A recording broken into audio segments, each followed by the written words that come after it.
Number 1, 2, and 3. This is chicken number 1. It has a scroll in its mouth, and I will read the poem that goes with it. There's a poem called Fowl Poem, F-O-W-L, and a foul poem written poorly and with love by Andrea and Juliana. 3 parts, one called Turkey, one called Hen, and one called Chicken. So here is chicken number 1. I'll give them to you.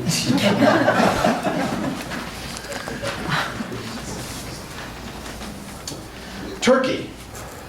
The autumn chill sets our thoughts eastward across the pond to days spent on England semester with people of whom we are fond. Bury St. Edmunds, a culinary wasteland, the equal of Eliot's poem, inspired a collective Thanksgiving feast which reminded us of home. Home. Nice rhyme. Turkeys we ate and turkeys we were, acting out Shakespearean scenes. Creative writing on rainy afternoons, self-expression through lima beans. You might wonder what that means. Actually, it hadn't occurred to me to think about that. And now that I have, I'm sorry I did. This is what they say. Once upon a time, in the fall of 1994, a fearless and inspiring professor named Dr. Steve Cook led an intrepid group of English majors across the Atlantic. On the first official day of England semester, all the students woke up reeling from jet lag and giddy with excitement. That first night, they all gathered at the appointed venue to see their first performance as a class, a local Scottish theatre troupe performing Hamlet. Hamlet is a long play. Some might say, a very long play. It may have been the crippling jet lag. It may have been the heat of the small venue. It may have been the indecipherably thick brogue of the actors. Whatever the reason, these brave English majors could barely make out a single word of the familiar play. Several left early. Several fell asleep. When the lights came up, it was apparent that half the class was missing, including the esteemed professor who had chosen this particular event to kick off the semester. Two young women students in particular felt gravely distressed. You can imagine who they were. They had diligently endured the performance and felt more than a little hurt that the captain himself had abandoned ship, leaving them to suffer alone. They complained bitterly on the long walk back to the B&B. How could they convey their sense of loss and betrayal? The next morning when Dr. Cook opened the door of his room, he was greeted by a rubber chicken, strangled by a wire hanger, dangling from his door jamb with a Hamlet ticket stub stuffed in its beak. From that humble beginning, the rubber chicken became a leitmotif of the semester, rising like a phoenix out of the ashes of some truly horrible theater to delight, irritate, and or traumatize faculty and students alike, as it made guest appearances in skits and literary readings over the next 4 months. Fast forward 18 years, and the same 2 young women, still young, mind you, were flying back to the Bay Area after a weekend visiting and reminiscing with another friend who'd been with them on the same England semester in 1994. Still flushed with laughter at their collective England semester escapades and possessed of an undying fondness for Steve Cook, they whipped out their notebooks and outpoured a collaborative poem they hoped would be worthy of the man who had so inspired them. This literary abomination was written a couple years ago, and it was immediately deemed unfit for publication. However, it is entirely suited to public reading. And so we hope you'll enjoy, at least forgive, what emerges from chicken number 2.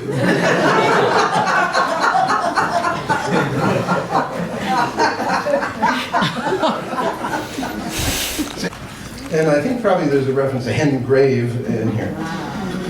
Gray skies, gray clothes, ruined by industrial laundry machines, set the tone for our days at hen. Grave negotiations about the spice box, Terry's gift. Lemon pepper, Mrs. Dash. So grateful for any flavorful blend. Get it? Hen, blend. Pent-up energies released, streaking across the lawn. Caddyshack in the Willoughby room, toga parties with nuns. Get it? Nuns.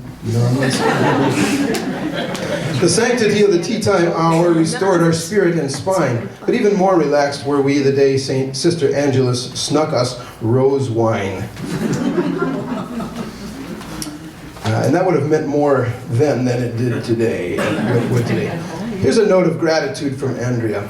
When I think of my freshman incarnation at Westmont, wide-eyed, ill-equipped by my small high school for any form of academic rigor, I think of encountering you in my intro to literature class. It was the first step toward the English degree I'd signed up for, not knowing what I was doing, only that I liked to read books. I turned in my first paper. When you handed them out, I nervously flipped to the back to see my grade, but there was no grade. You wrote, "So what?" See me. It was a sobering moment. I was terrified. I did go to see you, and you gently walked me through the fact that while I had written many words on many pages, I had neglected to make a single point. You let me try again. It was generous of you. I wanted to do well, and I realized I'd need to work much harder than in high school, but I was excited to be challenged, and I lapped up your class with the energy of an adventurer and the swooning joy of someone falling in love with literature. I'll never forget you reading passages out loud in class, relishing the phrasing, the choice of words. And then, of course, there was the England semester in the fall of 1994. I don't even know where to start. With your patience and sense of humor? How else could anyone deal with the repressed hormones, wild dynamics, issues, needs, concerns, and confused meanderings of a pack of 20-somethings who had barely exited the nest? But you did, and showed us the richness of British literature, poetry, and theater along the way. You gave us playful assignments. You made obnoxious comments in class. Do you remember when we all threw our novels at you? You were lucky we only had paperbacks. You kept our flock intact as we navigated the hustle and bustle of London, the wind-torn vistas of Ireland, and the stony streets of Israel. All along the way, you coached us to take it in, recognize the complexity, the varied perspectives, to think bigger, wider, and more thoughtfully. You respected us, listened to our opinions, and in taking us seriously, you showed us to take ourselves seriously, to dive in, to live, and to really think. It was a gateway to adulthood, to shedding unquestioned beliefs and concepts that didn't fit. For that, I am deeply grateful. With affection and admiration, Andrea Warren. And then, poultry in Edinburgh. Just a moment, I want to make sure that this should be read after the poem. Yeah. Chicken. Rubber poultry in Edinburgh bore witness to a Hamlet play gone afoul, and marked the beginning of 4 memorable months that brought more delight than scowls. Lucky ducks we were, and thusly flocked to our leader, a sage, our cook. We found the joy of an inspiring friend in addition to theater and books. We miss you and we wish you well, thinking fondly of these days. Though 18 years behind us, we will cherish them and you always. And says Juliana, who, by the way, married a person who, one of the great writers we've had here, Brent Velthun, so she's now Juliana Gustafson Velthun. She says, it's tempting to simply say, yeah, what Andrea said, because you are an extraordinary teacher and mentor, and your commitment to your students has helped so many of us grow into the people we are today. What I'll add is that you were the first professor who helped me start to envision the application of my scholarly pursuits to life outside the academy. Before taking your classes, I had trouble imagining a future for myself in anything other than an academic context. I remember the lively discussions in your modern novel class about each of the novelists engaging the seismic shifts in their own cultural and political landscape through their fiction. I started to give myself permission to look around at what interested me and take it seriously.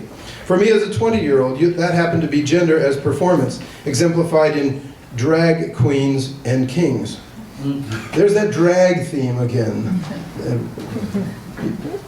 You mentioned drag racing was a... What did you mean by that?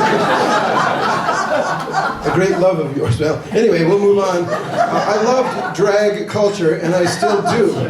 You suggested I write an honors thesis to explore this interest. The lights came on for me. I spent weeks brainstorming novels, films, and plays I'd examine in my paper. I made lists of scholars whose work would inform my research. I was so excited.